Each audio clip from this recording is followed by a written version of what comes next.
تاہم قدیم و جدید کی اس جنگ میں یورپ کی مصنوعی چکا چوند رکھنے والی تہذیب اور صنعتی میدان میں کامیابیوں کے مدارج طے کرنے والے اقدامات کے اثرات زیادہ نمایاں ہوتے گئے۔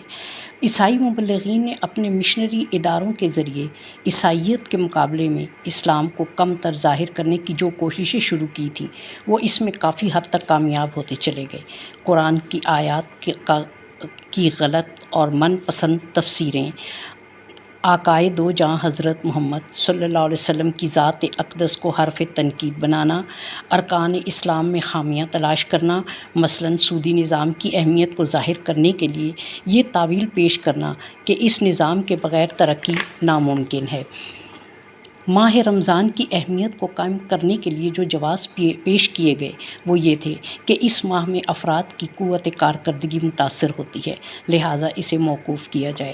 عقل پرستی اور نیچر پسندی کی اصطلاحات کے زیر اثر اسلام کے ارکان کو حرف تنقید بنایا جانے لگا اور اس کام میں مغربی تعلیم یافتہ مسلمان طبقہ بھی اپنا کردار ادا کرنے لگا۔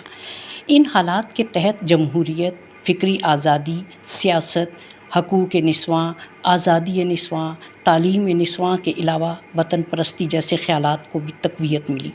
غرض برصغیر میں ذہنی انتشار اور بگاڑ کے تمام نقوش واضح ہوتے چلے گئے۔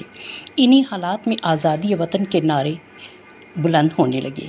انہی تمام حالات کے تحت ایک الگ اور آزاد اسلامی مملکت کا تصور وجود میں آیا، لیکن مغربی سوچ ہر جگہ غالب رہی۔ مغربی سیاست نے ہندوستان میں جو انقلابات متعارف کروائے وہ مسلمانان ہند کی کمزوریوں اور قدیم و جدید کے فلسفوں کی نظر ہو گئے۔ چنانچہ جب ایک آزاد اسلامی ریاست کا تصور پیش کیا گیا تو اس میں بھی یورپ کی سیاست نے اہم کردار ادا کیا۔